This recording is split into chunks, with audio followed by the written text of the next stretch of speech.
We are also joined by Gaurav Bissa here to give us more idea about what are his perspective of the market. So, Gaurav, we have been seeing a weakish trend when it comes to the benchmark indices, but the broader market continues to perform well. So, how are you seeing the markets here? What is your outlook?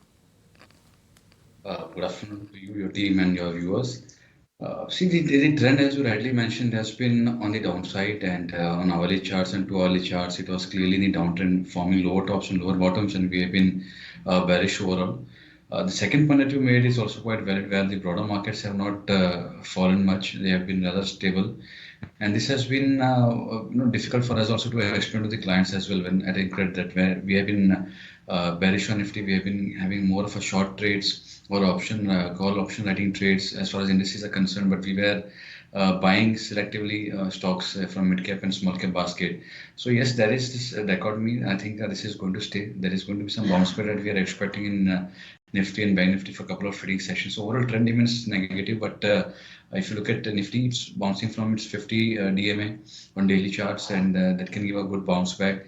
For Bank Nifty, it's bouncing from 21 exponential moving as on weekly charts, so that can also see a bounce back. So maybe 1.5%, 2% bounce back from the current levels can be seen, and then the resumption of downtrend will is likely to be seen. So for now, we are playing for a bounce back. We have advised buying futures for both indices to our clients as well. But again, as I said, it's only going to be for a temporary bounce, and then we may see again the next fall happening. But for now, one should be looking for a small bounce back.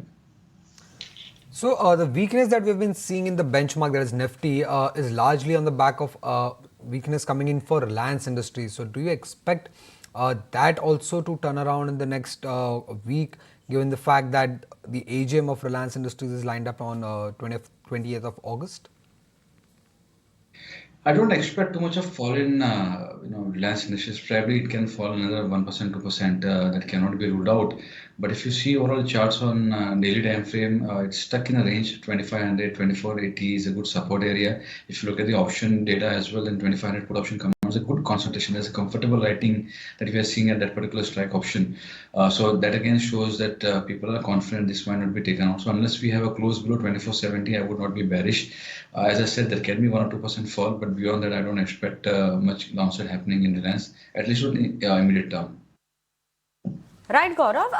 As of now, then, given the current scenario, what are your top picks? What are you looking at currently in the market? I see the first recommendation would be a buy call on Lemon Tree Hotels. If you see the daily or the weekly charts, especially in the daily charts, we are seeing a nice triangle pattern breakout happening. Volume participation is very high. It's crossed yesterday's volume in the morning itself, and that again is a good sense. Trading about 20 EMA volume on daily charts. It's giving a buy on Ichimoku setup as well. So one can keep a stop loss of 95, play for target price of 108. Second would be buy on MFSL. Again, it has given a breakout on weekly charts from falling channel pattern. Volume participation is good. It will confirm a breakout on Heikin charts today as well. So in all likelihood, we may see some outperformance from MFSL. One can keep a stop loss of 845, buy it for target price of 900. Right. Gaurav, obviously today we have specific news flow coming in for South Indian Bank as well, where RBI has approved PR Seshadri as the next MD CEO. But, in terms of charts, what is it indicating? Today we are seeing really high volumes over here. Any indication specifically on South India Bank? It's a good bet. We had given a trading buy to our clients, but we are already out. We're not carrying it. But if somebody is holding, one can keep holding it. It's a hurdle at 2350, which is the today's high almost. A close about 2350 can push it towards level of 26 level. So for next 10-15%, one can definitely hold.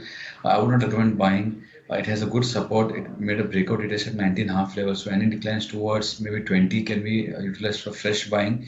But at this juncture, one can hold it was already bought at lower levels. But fresh entry is not advised at this point in time. Right, Gaurav. Thank you so much for joining in with us, as always, on ET Now, giving us a take on the markets as well as what stocks you're looking at. That was Gaurav Bissa for you all on the markets.